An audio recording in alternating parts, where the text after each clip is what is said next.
ओम नमः शिवाय। श्री शिवाय नमस्तुभ्यम। आप सभी का दिन शुभ हो। प्रिय श्रोताओं, आज हम सभी पावन सोमवार व्रत की कथा का श्रवण करने जा रहे हैं और ये दिन भगवान भोलेनाथ को अत्यंत प्रिय है।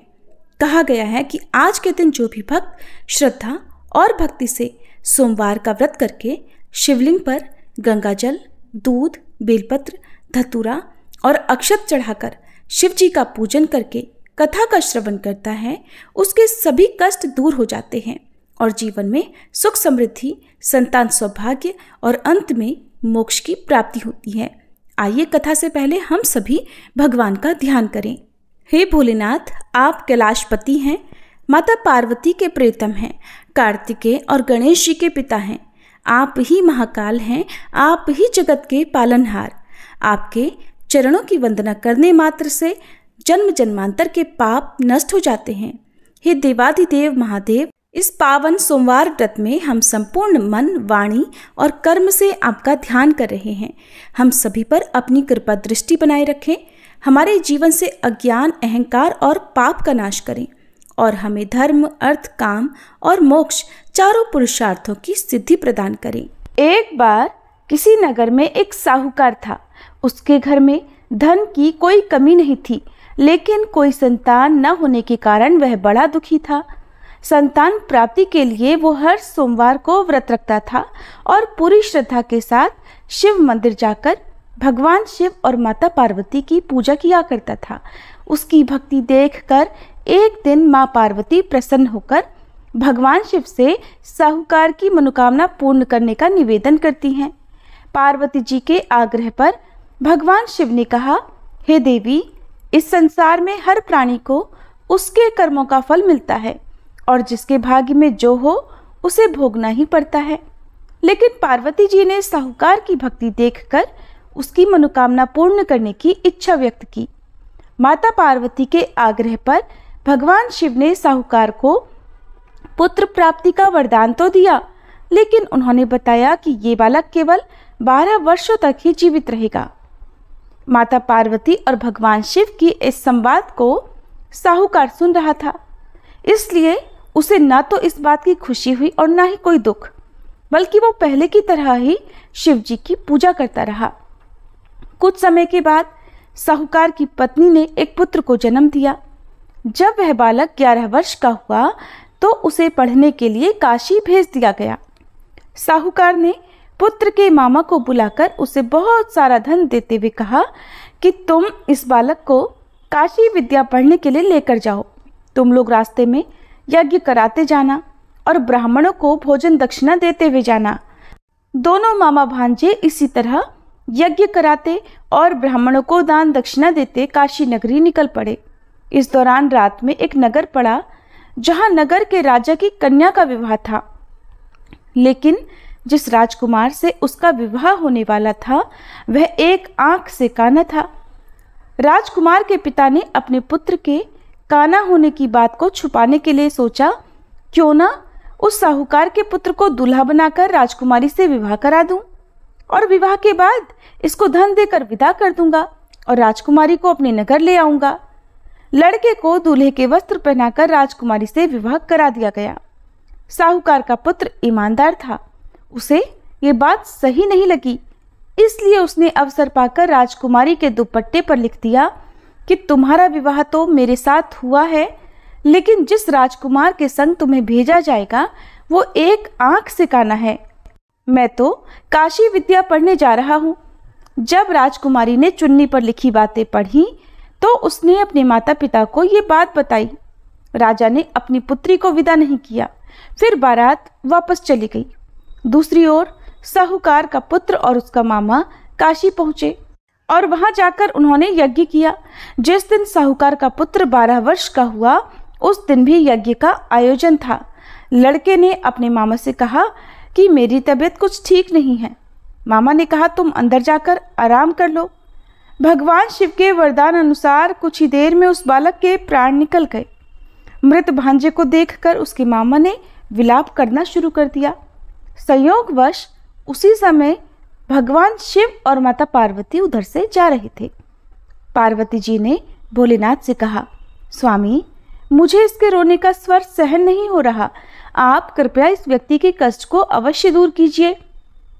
जब भगवान शिव मृत बालक के समीप गए तो वह बोले कि ये उसी साहूकार का पुत्र है जिसे मैंने 12 वर्षों की आयु का वरदान दिया था। अब आज इसकी आयु पूरी हो चुकी है।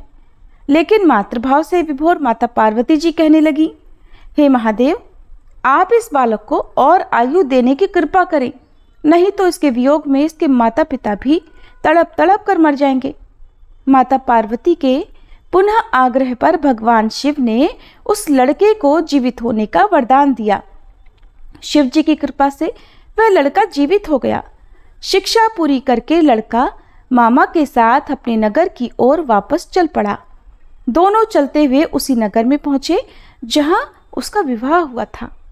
उस नगर में भी उन्होंने यज्ञ का आयोजन किया। उस लड़के के ससुर ने उसे पहचान लिया और महल में ले जाकर उसकी खूब आवभगत की और अपनी पुत्री को धूमधाम से विदा कर दिया। इधर साहूकार और उसकी पत्नी भूखे प्यासे रहकर अपने बेटे की प्रतीक्षा कर रहे थे।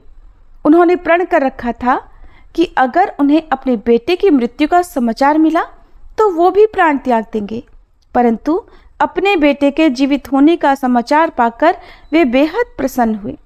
उसी रात भगवान शिव ने साहूकार के स्वप्न में आकर कहा, हे श्रेष्ठी, मैंने तेरे सोमवार के व्रत करने और व्रत कथा सुनने से प्रसन्न होकर तेरे पुत्र को लंबी आयु प्रदान की है। इसी प्रकार जो कोई सोमवार व्रत करता है या कथा सुनता और पढ़ता है उसके सभी दुख दूर होते हैं और सभी मनोकामनाएं पूर्ण होती हैं। सभी प्रेम से बोलिए, भोले शंकर भगवान की जय, माता पार्वती की जय। जिन्होंने श्रद्धा से सोमवार का व्रत किया, ये पावन कथा सुनी और भगवान शिव का पूजन किया, उनके जीवन से समस्त दुख, रोग, शोक और संकट दूर होते हैं। ये व्रत न केवल सांसारिक सुखों को प्रदान करता है बल्कि भगवान शिव की अपार कृपा से आत्मिक शांति, मोक्ष और चिर सुख की प्राप्ति भी कराता है। अब आइए हम पूर्ण समर्पण और सच्चे मन से भगवान से प्रार्थना करते हैं। हे नीलकंठ भगवान शिव, आप भोले हैं, दयालु हैं, आशुतोष हैं। हमने जो कुछ भी पूजा, व्रत और कथा श्रवण किया उसमें यदि कोई त्रुटि रह गई हो तो क्षमा करें। हमें अपने चरणों में अटल भक्ति और जीवन में सच्ची समझ प्रदान करें। हमारे जीवन से अज्ञान, अहंकार और अधर्म का नाश करें। शिव शिव कहकर हम जीवन की राह पर चलें, यही हमारा संकल्प है। ओम नमः शिवाय। सोमवार व्रत की महिमा अमोघ है। जो भक्त सच्चे मन से इसका पालन करते हैं उनके जीवन में धन, वैभव, संतान सुख, वैवाहिक सुख और सभी मनोरथों की पूर्ति निश्चित होती है। प्रिय श्रोताओं, अब आपको अपने कर्म और अपने भगवान पर अटूट विश्वास रखने वाली एक बहुत ही प्रेरक कहानी सुनाते हैं। एक बार की बात है, देवताओं के राजा देवराज इंद्र ने किसानों से किसी कारण से नाराज होकर 12 वर्षों तक वर्षा न करने का निर्णय लेकर किसानों से कहा कि अब आप लोग 12 वर्षों तक फसल नहीं उगा सकेंगे। सारे किसानों ने परेशान और व्याकुल होकर एक साथ इंद्रदेव से वर्षा करवाने की प्रार्थना की कि हे इंद्रदेव, कृपा कीजिए, ऐसा मत कीजिए, कृपया हर वर्ष पर्याप्त वर्षा किया कीजिए। तब इंद्र ने कहा, यदि भगवान शंकर अपना डमरू बजा देंगे तो वर्षा हो सकती है। किसानों के बार बार विनती करने पर देवराज इंद्र ने किसानों को ये उपाय तो बताया, लेकिन साथ में गुप्त वार्ता करके भगवान शिव से भी ये आग्रह कर दिया कि आप किसानों से सहमत बिल्कुल मत होइएगा भोलेनाथ। इधर जब किसान देवराज इंद्र के बताए उपायानुसार भगवान शंकर के पास पहुँचे तो भगवान शंकर उनसे कहने लगे, क्योंकि देवराज इंद्र भी उनसे पहले आकर ही सहायता मांग चुके थे। भगवान शिव ने कहा, किसानों, डमरू तो बचेगा लेकिन अभी नहीं, 12 वर्षों बाद। अब किसान निराश हो गए। तो किसान जब निराश हुए तो उन्होंने सोचा कि इन 12 वर्षों में अब कृषि तो होगी नहीं, खेत में अगर फसल उगाएंगे तो वो सूख जाएगी, व्यर्थ जाएगी, फसल भी नहीं उगेगी। तो इससे अच्छा है जब तक वर्षा नहीं होगी तब तक हम खेती ही ना करें। अब उन किसानों में से किसान ऐसा भी था जिसने खेत में अपना काम करना नहीं छोड़ा, सारे खेत वर्षा न होने के कारण बंजर हो चुके थे, धरती में दरारें पड़ चुकी थी। लेकिन एक वही किसान था जो नियमित रूप से पहले की तरह अपने खेत जोतता, निराई गुड़ाई करता, बीज बोता और खाद भी डालता। ये सारा दृश्य देखकर गांव के किसान उसका मजाक उड़ाने लगे कि भाई अभी तो अगले 12 वर्षों तक वर्षा का कोई नामो निशान नहीं है। और ये बात तो तुम भी जानते हो कि भगवान शिव ने भी स्वयं कहा है कि अगले 12 वर्षों से पहले तो डमरू बजेगा नहीं, और वर्षा तभी हो सकती है जब भोलेनाथ अपना डमरू बजाएंगे। तो ऐसे में तुम बारिश ना होने के बाद भी खेतों में आकर काम कर रहे हो, इससे तुम्हारा समय भी बर्बाद हो रहा है, तुम्हारी मेहनत भी बर्बाद हो रही है और तुम्हारा धन तो बर्बाद हो ही रहा है। लेकिन उस किसान ने पता है क्या कहा? उसने उन बाकी किसानों से कहा, हाँ आपकी बात सही है, मैं भी जानता हूँ कि 12 वर्षों तक फसल नहीं उगने वाली, वर्षा नहीं होने वाली, लेकिन मैं ये काम तो केवल अपने अभ्यास के लिए कर रहा हूँ, क्योंकि अगर 12 साल तक हम खेती नहीं करेंगे, हल नहीं चलाएंगे, गुड़ाई निराई नहीं करेंगे, तो मैं खेती किसानी का काम तो भूल जाऊँगा और फिर मेरे शरीर की मेहनत करने की आदत भी तो छूट जाएगी। और खेती के काम में तो किसानों को बहुत परिश्रम करना पड़ता है, इसलिए मैं तो ये सारी मेहनत केवल इसलिए कर रहा हूँ ताकि अगले 12 वर्षों बाद जब बारिश होगी तो फिर अपना काम करने में मुझे कोई कठिनाई ना हो। उसी समय भगवान शिव देवी पार्वती के साथ आकाश भ्रमण पर निकले हुए थे। देवी पार्वती ने भी उस किसान और अन्य किसानों के बीच की इस वार्ता को सुना। सारी बात सुनने के बाद देवी पार्वती भगवान शिव से विनम्र स्वर में बोली, प्रभु देखा आपने, ये किसान अपने खेत में परिश्रम इसलिए कर रहा है ताकि ये लगातार 12 वर्षों तक वर्षा ना होने के कारण कहीं अपनी मेहनत करना ना भूल जाए, कहीं हल चलाना ना भूल जाए, कहीं खेती किसानी का काम ही ना भूल जाए। और आप हैं कि आप भी तो 12 वर्षों तक अपना डमरू ना बजाने का निर्णय लेकर बैठे हैं, तो कहीं ऐसा ना हो प्रभु कि इन 12 वर्षों के बाद जब आप डमरू बजाना चाहें तो आप डमरू बजाना ही भूल जाएं। आप भी तो डमरू बजाना भूल सकते हैं। माता पार्वती की बात सुनकर अब भोलेनाथ भी चिंतित हो गए। ये देखने के लिए कि डमरू बज रहा है या नहीं, उन्होंने अपना डमरू उठाया और उसे बजाने का प्रयास करने लगे। और तभी जोरदार आवाज के साथ डमरू बजना शुरू हो गया और देखते ही देखते आसमान में काली घटाएं छा गई, तेज बारिश शुरू हो गई। और जो किसान अपने खेत में हर दिन नियम से काम कर रहा था, उसके खेत में भरपूर फसल आ गई, क्योंकि उसने अभी कुछ दिन पहले ही जुताई करके उसने अपने खेत में बीज बोए थे।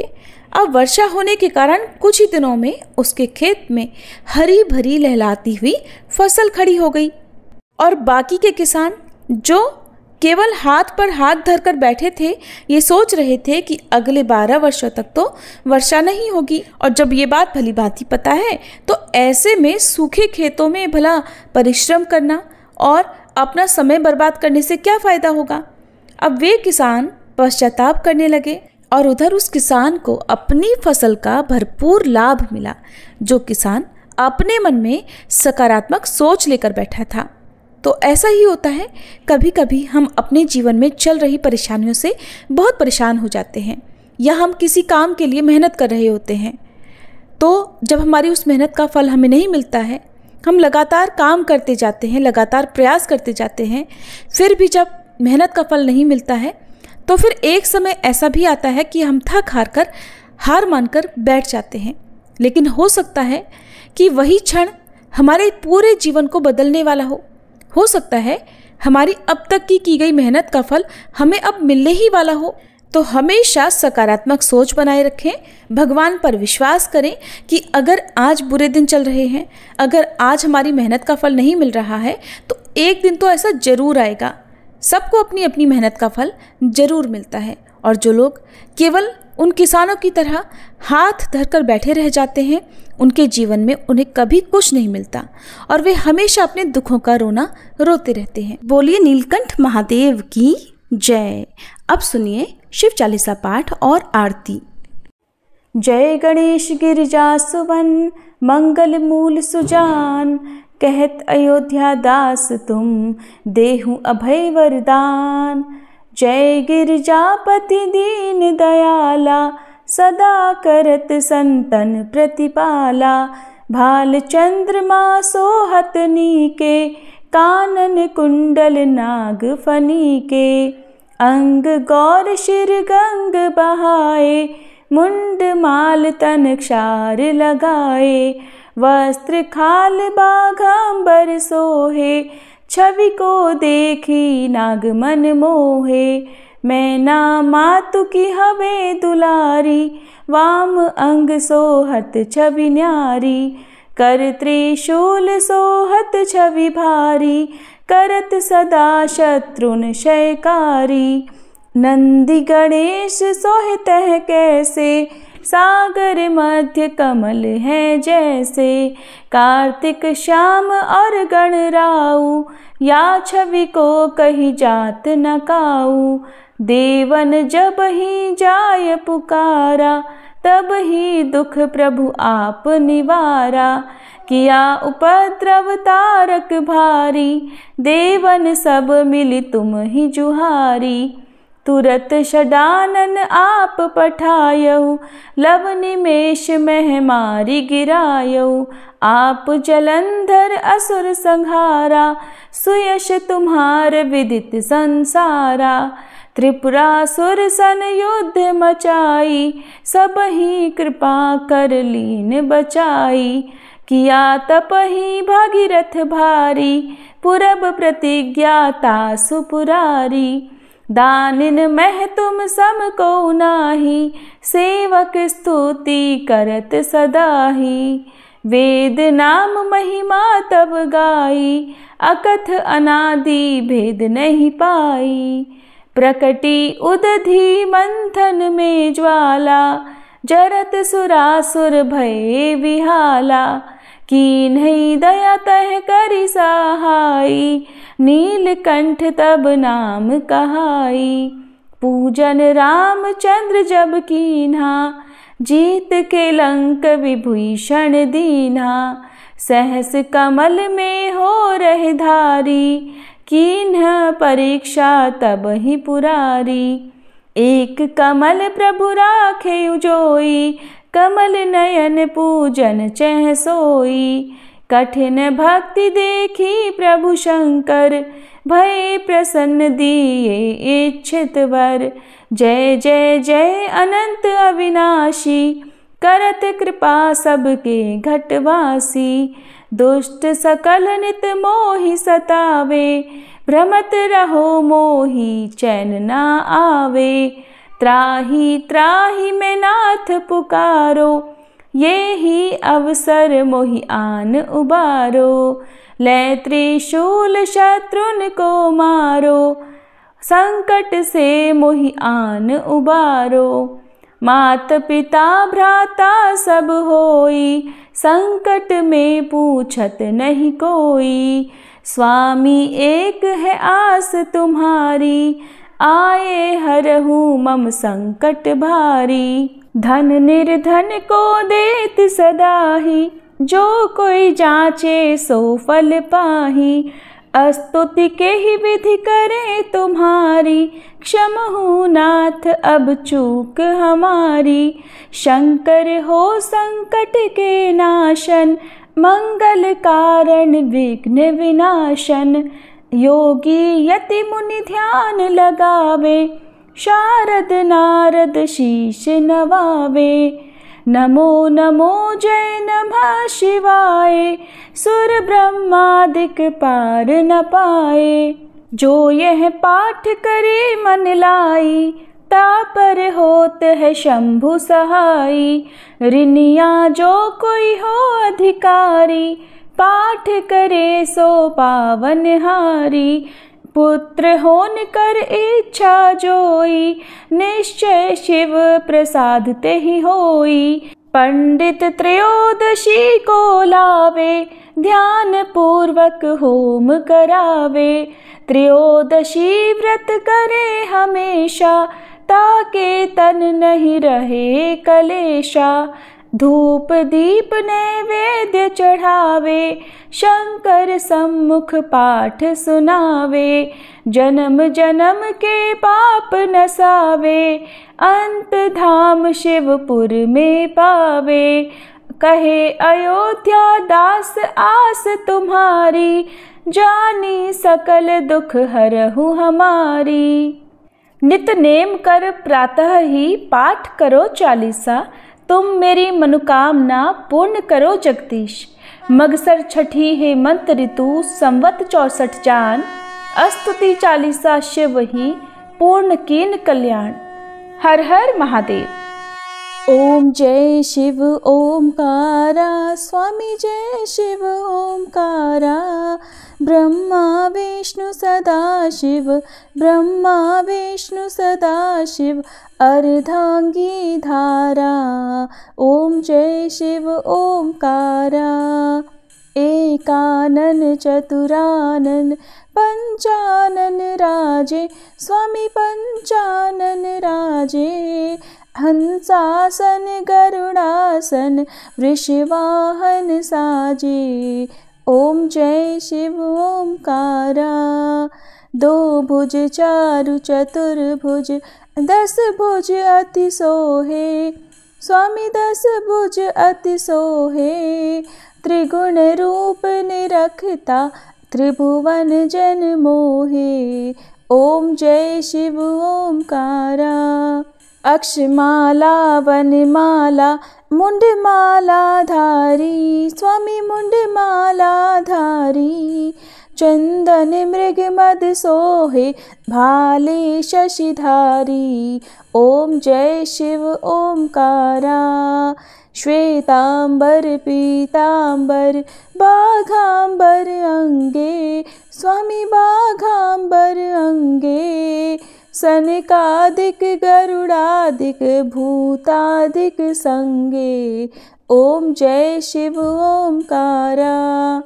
कर के मध्य कमंडल चक्र त्रिशूलधारी, स्वामी चक्र त्रिशूलधारी।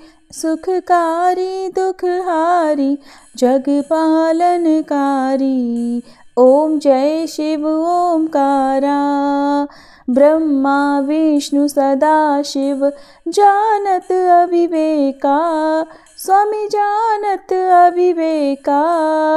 प्रणवाक्षर में शोभित ये तीनों एका। ओम जय शिव ओमकारा। त्रिगुण स्वामी जी की आरती जो कोई नर गावे, स्वामी जो कोई नर गावे। कहत शिवानंद स्वामी, रटत भोलानंद स्वामी, सुख संपत्ति पावे। ओम जय शिव ओमकारा। ओम जय शिव ओमकारा, स्वामी जय शिव ओमकारा। ब्रह्मा विष्णु सदा शिव, अर्धांगी धारा।